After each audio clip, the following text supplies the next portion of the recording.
Mariing pinabulaanan ni Pangulong Rodrigo Duterte ang alegasyon ni dating Police Colonel Eduardo Asierto hinggil sa umano'y kaugnayan ni Michael Yang sa iligal na droga. Sa kanyang naging talumpati sa Coronadal City para sa PDP Laban Campaign Rally, inilahad naman ng Pangulo ang mga krimeng kinasangkutan ni Asierto noong ito'y nasa katungkulan pa. Samantala, ipinag-utos din ni Pangulong Rodrigo Duterte ang muling pag-aresto sa sospek sa pagpatay kay Christine Silawan. Si Daniel Manalastas para sa detalye. Itinuro ni Pangulong Rodrigo Duterte si dating Police Colonel Eduardo Asierto na kilalang scorer ng shabu sa mga nahuhuli niyang Chinese businessmen na may kaugnayan sa iligal na droga. Sa kanyang talumpati sa Coronadal City para sa PDP Laban Campaign Rally, inisa-isa ng Pangulo ang mga kinasangkutang krimen ni Asierto. Kaya naman, ito'y hindi anya dapat paniwalaan. Ang trabaho nitong si Asierto, silang yung mga China dito, yung mag-investor, alam na may pera, hinuhuli, ikukulong nila sa isang lugar, tapos maghingi kasi daw nahuli na may na to prevent na hindi mapriso ng because ang droga, kadiretso ka, no bail at hindi ka ma-release. Kaya yung mga in-check na walang bayad. Yung Koreano na pinatay sa krami. Matatandang itinuturo ni Asierto si Michael Yang na dating advisor ng Pangulo na dawit sa kalakaran ng ilegal na droga. Pero ayon sa Pangulo, kilala niya si Michael Yang at hindi ganito ang pagkakilala niya rito. Bakit ako mag-obeysal ka?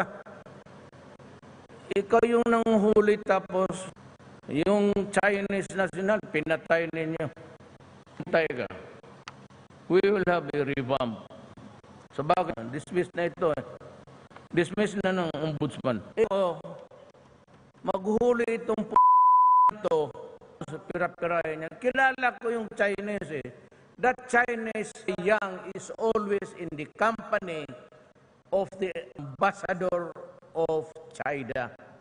And every time Wang of China comes, he is always of the entourage. Chinese with their setup. Itong salita ko nare-record na ng satna.